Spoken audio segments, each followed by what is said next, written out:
home welcome. My name is Heather Shamrock, and the objective of my project was to design a building that would cause some kind of change and would be this catalyst I wasn't really sure of what in the beginning, but that would cause some kind of change within Havana to maybe promote, I don't want to say anything political, but bring some kind of unity with the city, because I've heard that in Havana there's actually a lot of international residents, and there isn't much interaction between these foreign residents and Havanans. So there's three major parts to my presentation. I not only focus on the history of Havana architecturally and socially, but also the history of my family and their involvement. And then I also studied the modern architecture within specifically an area called Miramar. And then I came up with a proposed catalyst from the information that I've gathered. To begin, here's Havana, and it's separated into these municipalities. I was mostly attracted to the Playa area, and here's Miramar. Reasons for Miramar was my mom was born there, and it was also it also began development because of my great-grandfather, Cosme de Cespedes, who was the Minister of Public Works under President Machado. And this is actually, in 1915, this was the original scheme of Mariano. It was made by Cespedes and Cortina. And from information that I've gathered, here's Miramar.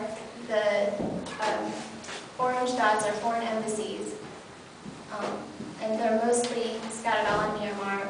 Here's Quinta Avenida, which was the first avenue built within Miramar to connect Vedado to the rest of the west of the island. And it's a main artery.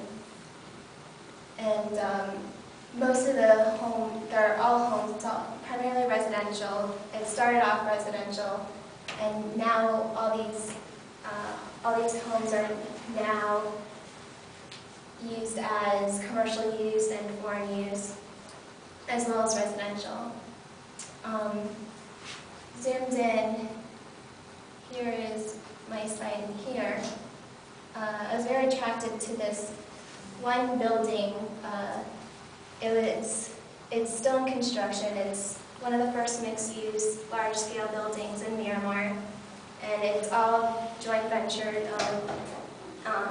It's primarily going to be for foreign businesses as well as foreign residents, apartments and offices. There's also a hotel across the street, across the avenue, and there's a foreign embassy. And so I was kind of attracted to just this note of all this international interaction. And something especially along Quinta Avenida, here's Fifth Avenue in 1936. And it's kind of this separation of corridors. There's a central pedestrian walkway with green space, roads, and then the homes, which was an idea from Jean-Claude Nicolas Forestier. And so I was attracted to that site and wanted to see exactly what I can use and what I can do in order to produce some kind of change within that area. So I looked at these modern architects, being in Miramar. I used this apartment building of Guillermo Alonso by Bush and Ramana because it was this very large-scale building within Miramar, since the majority of the homes are about 2 stories, 3 stories. attracted to also Miguel Gaston's home. It had this beautiful infinity pool, and it used to be a home, and now it's used as a paladar, which is a cafe. And here's the school by Giuseppe Tirani. I'm starting to like the idea of a school and what a school represents, and how education can play a major emphasis in change. And that's why my title is A School as Catalyst, because using education with smaller children, I can begin change by having a school for not only Havannans, but also for these foreign investors. So the Havannans can learn about each other, as well as the foreign residents. And since right now, Havannans don't really know too much of what's going on in the outside world. With my presidents, I was attracted to Eugenio Batista's 3 Ps, the persianas, portales, and patios. And this is these 3 major elements are commonly used throughout Havana, especially in colonial Havana, of having major courtyard spaces, these outside porches, and persianas to allow natural ventilation and light. So I came up with 5 schemes of how exactly I can approach this site, using school as the major idea, but also having a more public element within the site of an organic market and a cafe to respond to the organic market. So I came up, I picked on this scheme, Scheme 5, mostly because I liked the way that it had its corner approach to the site. It allowed public movement underneath and provided a shady space, as well as allowing floors above to experience the outside through green porches. So here's the final scheme. Here's how it is placed within the site in its relationship to that mixed-use building. It's visible along Quinta Avenida, and showing a program of an outdoor market space of local merchants, and then a private entry into the school.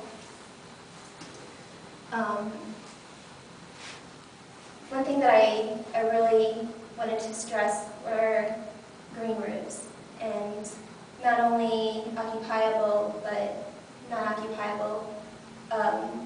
Everything, these 3 green roofs are raised, but they're interactive. Here's a playground for the children.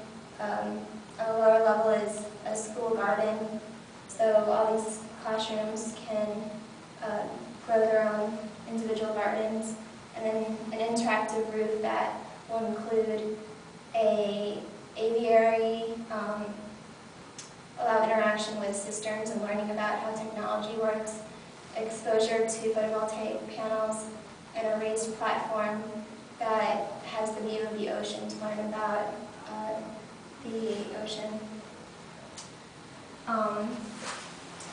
So here's how my plans work.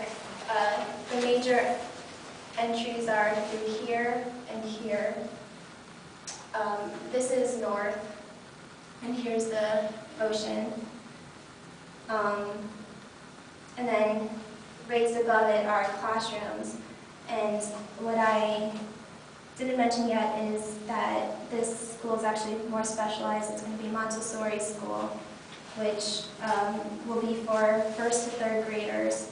And there's a lot more amenable classrooms. For instance, there's